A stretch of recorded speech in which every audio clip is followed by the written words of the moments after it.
worry guys, I have 2 hands, I'm proficient in dual wielding, and I have 2 toes. Hello, and welcome to Knee Deep. This is a yandere dating sim in which you find out 3 of the people closest to you are actually completely obsessed with you and willing to kill for you. And honestly, some of them seem quite jealous of each other already. Let's get started, shall we? What is your name? Yinny. When I met Rylee for the first time, I felt heartstruck. I'm not sure, honestly. First it was his looks, then his smile, then finally his passion for absolutely everything he touched. Like me. Honestly, I could go on and on listing all his good qualities forever. Hey kid. His hand suddenly lands on my back and I turn to see his wide, toothy grin. The kind that screams, "Please punch me." He looks a little too pleased with himself. Yinny, don't embarrass yourself. I know Rylee's cute and all, but you can't just take your eyes off him for some reason. I'm not. I look back at Rylee. His blonde bangs fell to his eyes. Rylee, do you think I can't take my eyes off you? Rylee's lips curve into the sweetest smile I've ever seen. I'm doomed. This is the feeling I get when Blade smiles. Maybe. I'm used to it. Yinny, right? The professor talks a lot about you. I feel like you'd be my favorite student too. Before I can reply, Liam smirks and quietly backs away to where he stands, clearly satisfied with himself for orchestrating this. I feel like I'm just a joke for him. Our professor, I mean. Your work says otherwise, Yinny. Let me warn you though, from now on, you're officially my enemy. I clearly know that what he said was only a joke, of course, but his smile is so calm, so serene, I find myself smiling right back. He then holds out something for me. An orange soda can. Well, I can't drink soda because I'm pathetic and the bubbles hurt my tongue. Got this from the vending machine. It's your favorite, right? Maybe if I flattened it. How do you know? A little bird came by and told me. He shushed me with his finger, and before I could even respond, who does he think he is? A handsome, cute... Oh. Get together, Yinny. Yeah, get together, Yinny. It's been 4 months since that happened. Apparently he's the one who just can't stop staring. Take that, Liam. We're both second years at Pebblestone College of the Arts. And while he isn't exactly known for being outgoing, Rylee's reputation still stands out. Everyone knows him for his impeccable fashion taste, his artistic talent, and his chubby cheeks. Like his face cheeks or his butt cheeks, which ones? In my case, I'm definitely known for being friendly and outgoing, I suppose. Our first interaction was when Liam set us up, so I can't really grasp why he's been so interested in me lately. Despite my being friendly and outgoing, I'm not that relevant. Every time he talks to me, I'm left feeling unsure of how to act. I trace my finger over my phone screen waiting for the college Wi-Fi to load a page. The little blue dot circling the loading icon seemingly taking forever. Finally, the page loads and I feel a wave of relief, but then I see the banner. It's bold and bright, with pink and yellow letters that make me blink to adjust my vision. Welcome to Superpower Lottery. I've heard about this lottery for years. I even took part in the last one when I was 12. Nobody actually knows how it works, but the winners always end up really well off, getting a superpower, a fortune, and many more, as the page announced. Ooh, question for chat. If you could have any superpower, what would it be? Let me know in the comments. I would want probability manipulation. Like, things that affect me, I can manipulate the probability. So it's like, Yinny has a 0 chance of winning the lottery, I could change it to like 100. Or like, Yinny has a 100% chance of ripping her pants today, I could make it 0. You know, the most recent winner chose to remain anonymous, but the one before them, they became a business genius, skyrocketing to become the richest person in the world. Before that, there was an actual Superman. And before him, a man who could order shadows at will. Hey, yo, that sounds kinda hot. The cycle continues, each winner getting a better prize than the last. I click on apply. Boop, the Superpower Lottery happens every 10 years. Don't miss out on this once-in-a-lifetime opportunity. Do you agree with the terms of service? No! No? I can't click it! No! Can I at least read the terms of service? Ah, hell. Congratulations, you have decided to enter the Superpower Lottery. Did I really, or was I coerced? Thank you, you have successfully registered. Your chances of winning are 1 in a billion. Good luck. Wow. Well, it's worth a shot. I exhale slowly, feeling a mix of relief and curiosity. Why do I even bother? It's not like I get anything. Rylee's voice breaks through my thoughts as I'm about to put my phone down. What do we have here? What are you doing now? Wouldn't you like to know, Weather Boy? Oh my god. Sorry, didn't mean to scare you. I just want to know what you were doing, that's all, I swear. He holds up his hand apologetically. Patting my cat, that's what I was doing. Lottery? His eyebrows raise and he looks intrigued. Was it a website with a bright pink banner? Yeah, that one. Rylee doesn't push further, but he doesn't leave either. Instead, he sits down next to me, resting his chin in his hand as he watches me with genuine curiosity. It's a superpower website thing, isn't it? I applied a few days ago too. You must have been through a lot to know that. God, I need to go there so much just to see that ugly graphic design. Is it ending today? Rylee is laughing. Rylee laughing is one of the best views I've had in the day. It sends shivers down my spine just by looking at him. I think so. What would you want to get if you somehow won? I don't know. Something that could help me stay awake during class. I can't help but notice how hesitantly he says it. Something in the back of my head is telling me he's lying. He loves this class. How strange.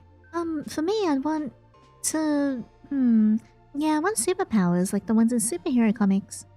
I want something flashy, like in superhero comics. Flying would be cool, maybe something like super strength. Can't relate, but the way you say it sounds kinda cute. Rylee usually sits a few seats away from me during this class. His blonde fluffy hair falls into his eyes and he scribbles something in his notebook, usually a doodle. Right now though, he looks at me. Sorry, I was thinking like with the doodle line, like my brain was like haha, like a little drawing or something, or like an actual deek. Right now, though, he looks at me with wide blue eyes, nodding his head to everything I say. Painting bored me too once. I've noticed how you haven't painted much, or you haven't actually made anything these days. Well, hey. Oh, don't worry about me, I still like painting. Who made you think that? Whenever you come to class, you take notes on what the teacher is saying, open up Twitter, and then drift off into whatever you were thinking about. I've noticed how my greatest enemy is losing passion. A meditative silence sinks into the room. And what made you so interested in painting again? I think I found a subject I was actually passionate about. I pause, wondering what that means as the professor enters the room, immediately snapping me away from the conversation.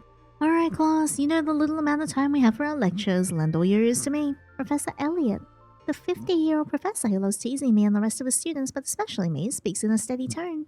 Can I at least make fun of him back? He opens a slide about curating art exhibitions, droning on about the projects we have to do for the end of the year and how much it will impact us. Some students take notes, others pick their noses, and a lot of them simply just fight to stay awake. Who would pick their nose in full view of the lecture? Not me, I wouldn't do that. This is worth 60% of your grade. I expect all of you to do your best. Now I'll be assigning partners, as I said this is partner work, and based on your group work with the other artists and how will you manage to divide the roles. I'll be assessing how the two members of the team can either complement or destroy each other while working. Kyle, Anna will be your pair. Next up, Liam, meet your partner Nick. I flinch as he finally calls out my name. Your name Rylee. I expect much from you both. Rylee shook my hand. Nice to meet you, partner. Let's work hard. Of course. I hope you do your part. Unless you want to slack off and leave everything to me. Don't worry, Yinny, I won't. He gives a fake cough, dramatizing the whole thing, unlike some others in the room. You two in the back, Rylee and Yinny, whenever you're done. Hope you can show me the same enthusiasm for your project. I guess we're the stars of the show now. As I was saying, this project is worth 40% of your final grade. He pauses for dramatic effect, letting the weight of his words sink in. A few groans ripple throughout the room. Rylee and Yinny, your topic is the symbolism of flowers in art and literature. This isn't bad at all. It'll be really interesting. Red roses often symbolize romance. Media and art usually portray red roses, often in subjects involving passion, love, and affection. I believe that many may think they're common, but this could be integrated into our project in a way that could make people go, wow, exactly. He grabs the red marker. Hold out the back of your left hand. I do as I'm told. He spins his pen, takes my hand and grips it. On the back of my left hand he draws a little rose, a quick one at that. But his artistic skills show regardless, its lines neat and consistent. The rose has a cute smiley face on it, and next to it are the words, fighting. This is a red rose for you. I hope that whatever art block you have would disappear in this project. Oh, thank you. Honestly, that's sweet. This is a red rose for you. Oh wait, I'm sure it would give me motivation. Class is over, everybody. I grab my laptop in my bag, but I'm stopped by a tap on the back. Would you give me your number, so I can contact you for the project? Oh, just for the project or something else? You're gonna get in my pants, don't you? Of course, sure. I hurriedly typed my number on his phone. One with a neon green casing and keychains of Moomin hanging out of it. Gonna go meet up with a friend now. I'll see you later. After I gave the phone back, I quickly rushed out of the lecture hall, without a second glance at anyone there. I thought my day wouldn't be interrupted anymore when Liam bumped into me. Hey, you never left a class this late before. We kept you waiting. Not a single apology came from his lips, he teased, knowing I immediately dip out once the class ends. Rylee just asked for my number. That's odd. I thought he already knew your number. What? He tapped his chin as if to remember how. Ever since I introduced you both, I saw your name and number saved on his phone with heart emojis around it. I'm really sure. I thought you two got along so well when I set you up that you guys became besties. I snorted at that. definitely the wrong number. And wrong name, too. That's your number, right? And isn't your full name Yinny as well? I made myself remember it because little old Elliot scolded me for about half an hour for not knowing my partner's name. You either have bad eyesight or your memory's screwed up. I'm sure it's just a coincidence. I make a quick escape, ignoring Liam's words, holding my head up high and skipping to the campus cafe to get my daily dose of espresso, and eventually Milo's nagging. I open the door to the Café L'Hiver, which is just a few minutes walk away from my main building. The doorbell chimes, announcing my arrival. This used to be a minuscule place, but as the only cafe place in campus that actually lets students stay, it grew to be quite popular. Today's no exception. The shop filled to the brim with bright people either doing their projects or needing their daily dose of caffeine right before their afternoon classes start. After waiting in line for almost half an hour, I'm finally able to give the unimpressed-looking barista my order. Relieved even. She sighs right after looking at me, forcing a smile. Can I just say I love the backgrounds? I think they picked a really, really nice color direction for this. It's very pretty. May I take your order? No, you may not. Oh, he's so pretty. Look at him. A familiar voice interrupted. Milo strode over casually, his height and easygoing figure noticeable. His height sure is noticeable.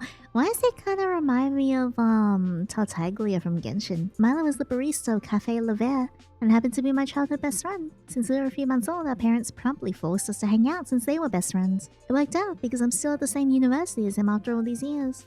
Best friend when I was 4, Milo. Age 9, Milo.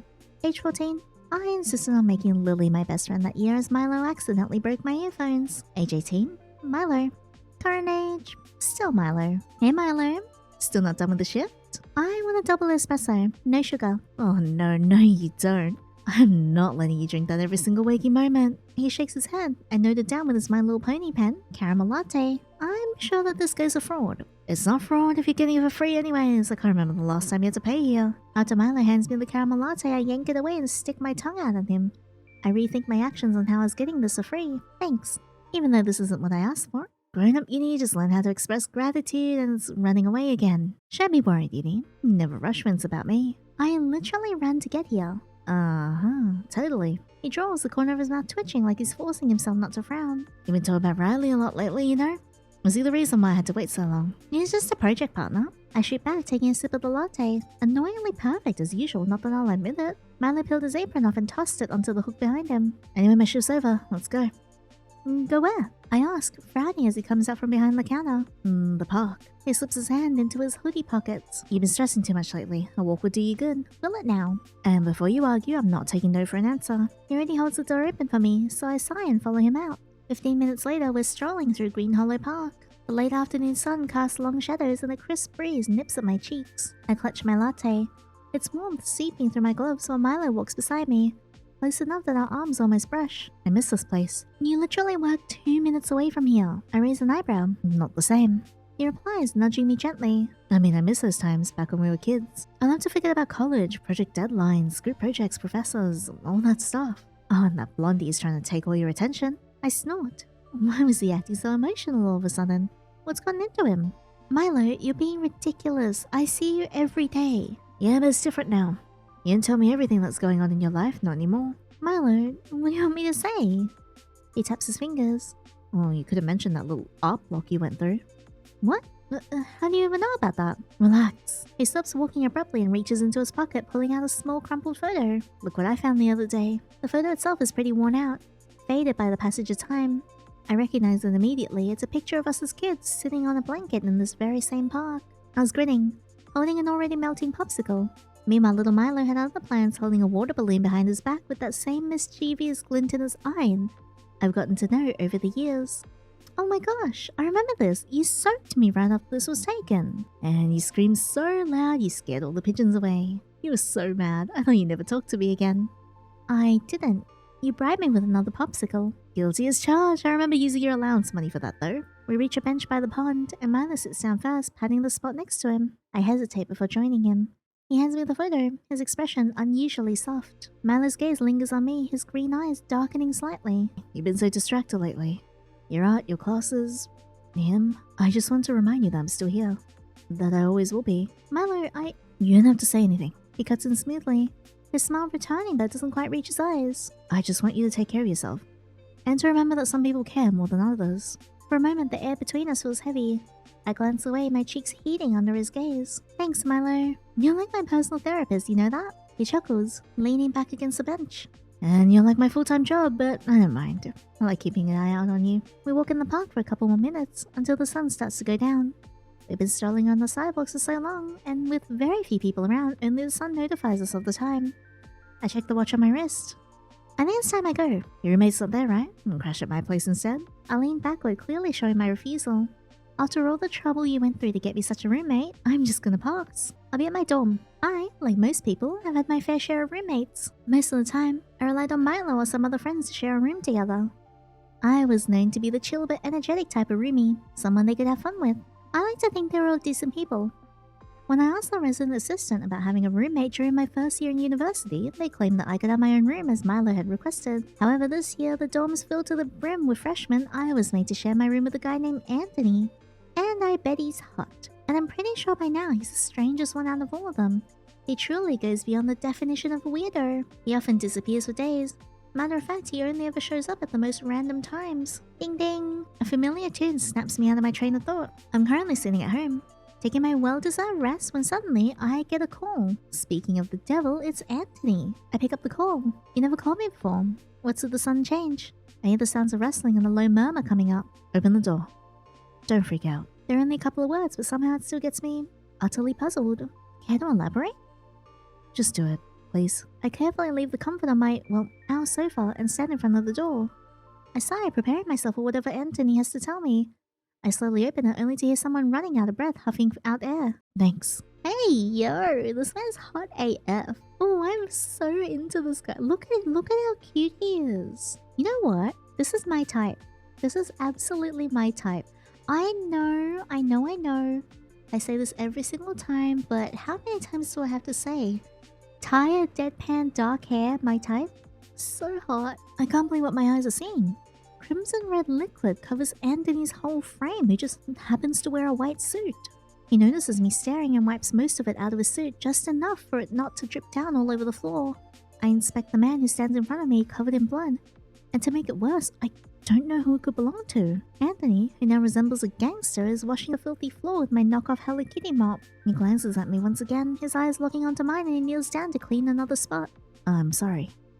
You're being awfully polite today, Anthony. I shoot a smirk at Anthony as laughing ensues.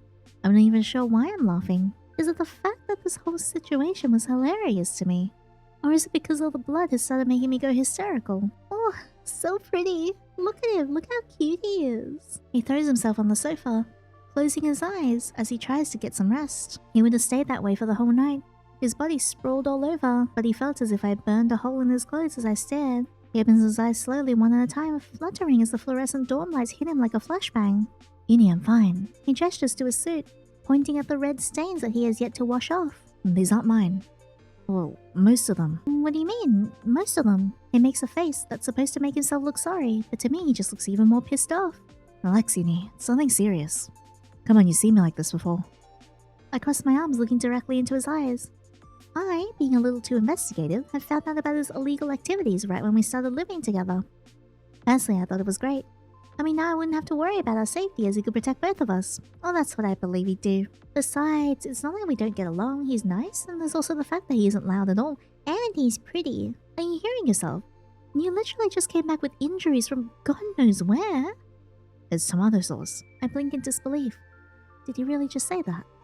Were all those sleepless nights finally catching up to me? Tomato sauce.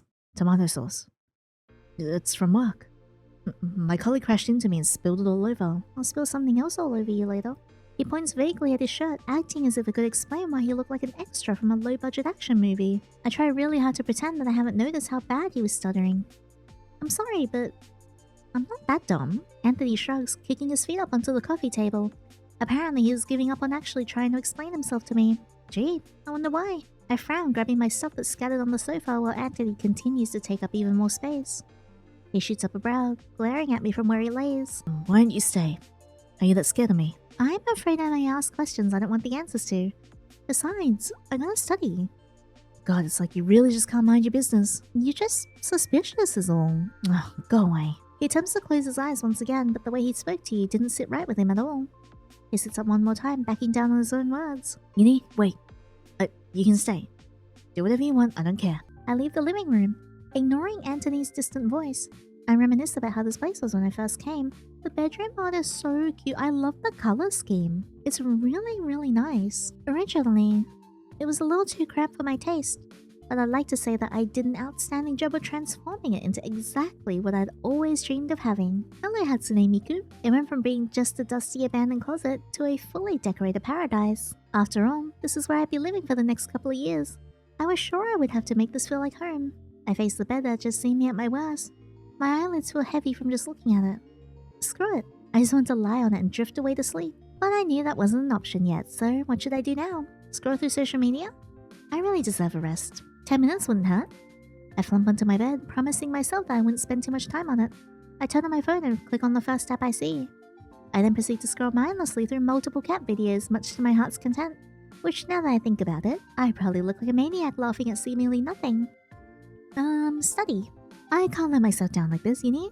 Snap out of it. Pick up your books and study, for heck's sake. I settle on my desk, carefully flipping through the pages of my textbook. There weren't any tests scheduled yet. But you just can't be too calm with the professors whose favorite part of the day is assigning surprise exams. My voice hangs low as I read the first line in the unit we were having in class earlier in the day. The interplay of light and shadow in Baroque art not only emphasizes... Take a nap. I'm completely wasted. This day has left me completely exhausted. Hell, I feel as if any kind of remaining energy I held in my body just dissipated, like a fart, in the wind. As soon as I enter the room, I limp as I make my way to the bed and promptly face planting into a pillow. I black out, letting myself sleep for at least an hour or two. The sun has finally set. Everything around me is slowly getting eaten up by darkness as I contemplate how the day has gone by. The overbearing silence of the growing night rudely interrupted by a peculiar sound. I promptly sit up, trying to find out where it's coming from. Ding ding ding! It's my phone! Why do I bother? I say to myself, glaring at my phone screen. I turn it off in an instant, laying back down on my bed. Ding ding ding! Really? Come on, I just want to sleep. I groan, hesitating to do anything. My back aches from all those sudden movements. This is what I get for not working out as much as I should. Or at least that's what my mom would say if she saw me like this. Besides, what app can possibly make that much noise? I swear I haven't downloaded anything shady in a while.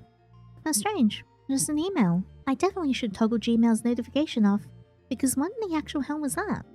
I mean, it's their fault for not letting me sleep. I focus my gaze on the screen one more time, it flashing a pretty saturated pink. It seemed as if it was designed by a 5th grader. I shut it off again, setting it next to the table beside me. Obsessive dinging. The mysterious email begins to repeat the same tune. It's almost ear-grating up until this point. Why won't you shut up? I mean, you could put your phone on silent. Usually when I don't want notifications, I put my phone on silent. I yell out in frustration, wanting to throw that damn phone out the nearest window. Or you could put it on silent.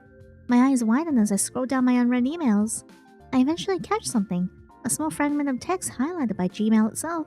I've won the lottery. I pinched myself on my cheek to test if I was dreaming, finally realizing that it was in fact real. Is it too good to be true? How the hell would I know, really? I scoff, reading through the text that caused such a ruckus. You've been chosen as the lucky winner of the superpower lottery. As per the rising use of technology, the superpower will only be available to use on your phone. What? So I don't get probability manipulation? The download will start automatically once you open this email. Before using it, here are some important details to take note of. Power. Heart's echo.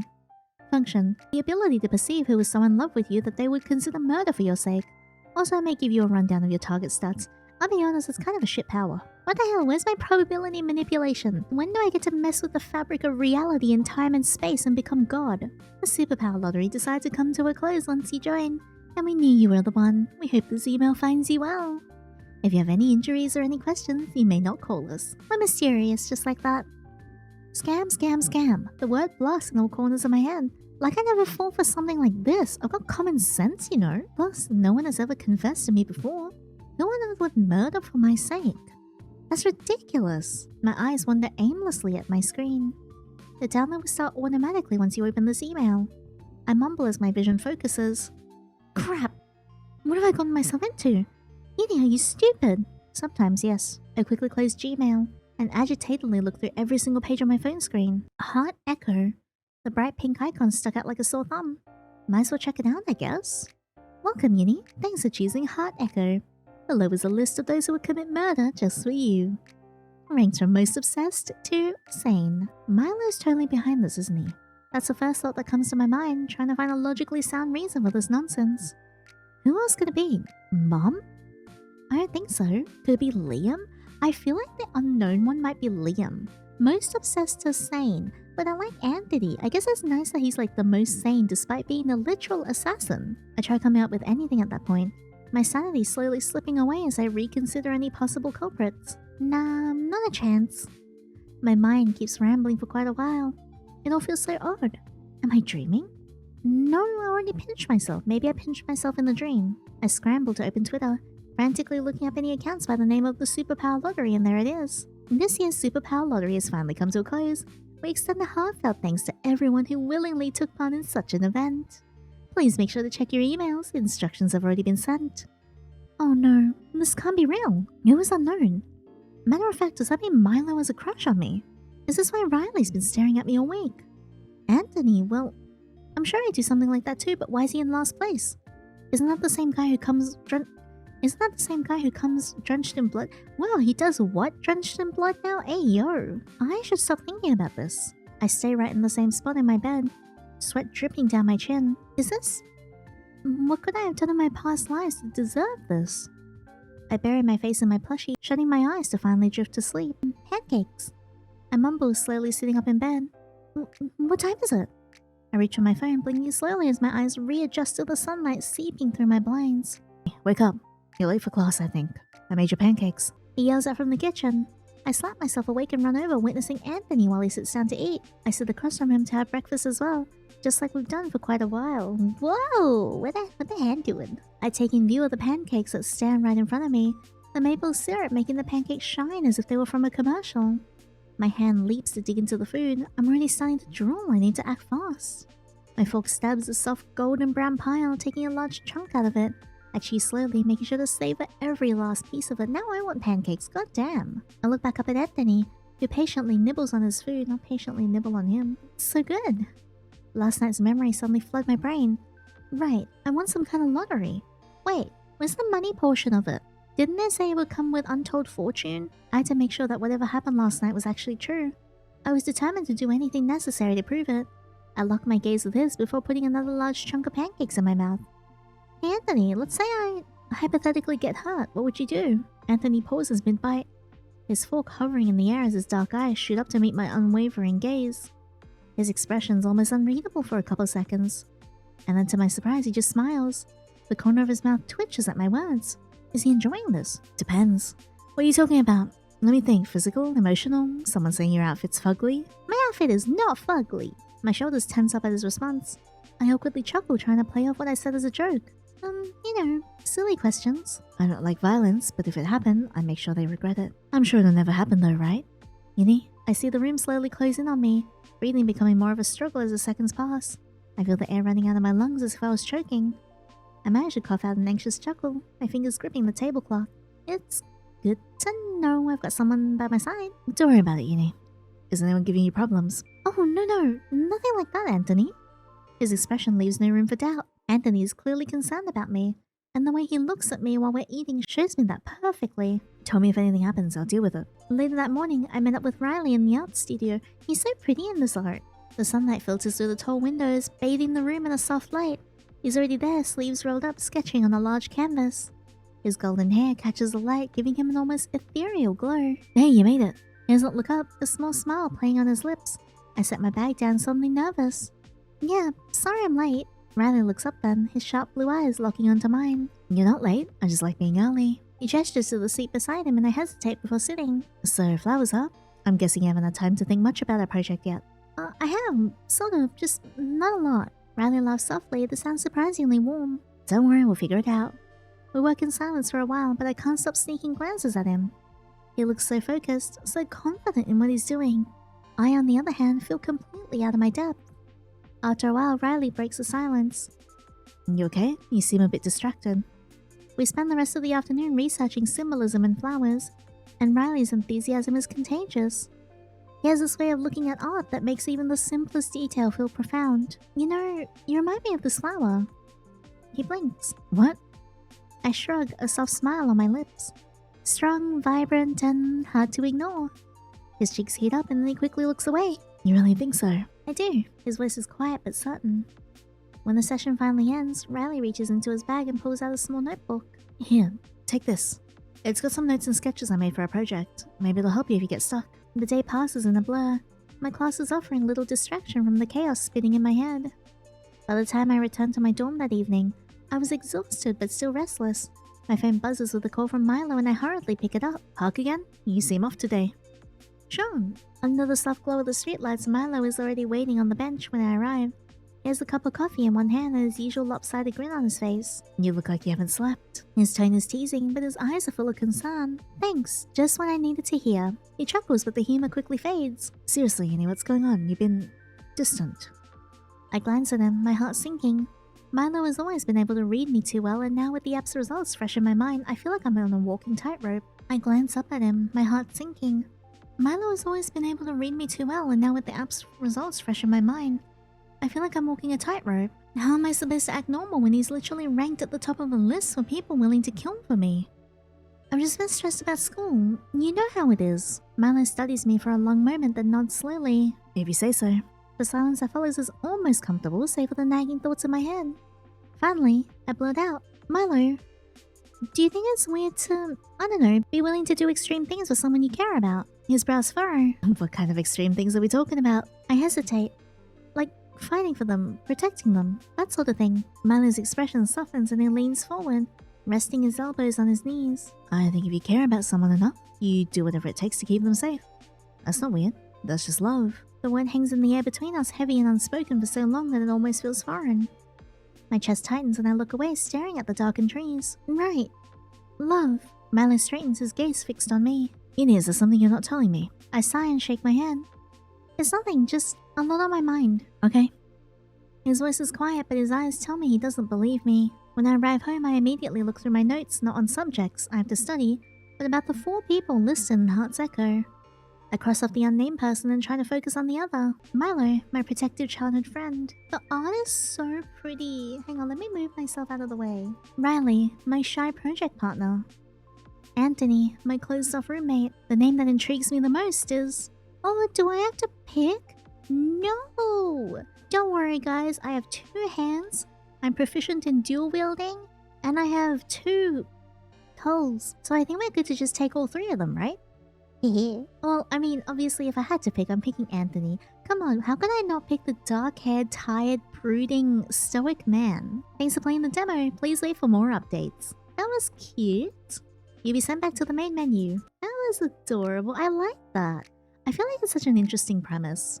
Definitely not one that I've seen before, like a superpower lottery type of thing.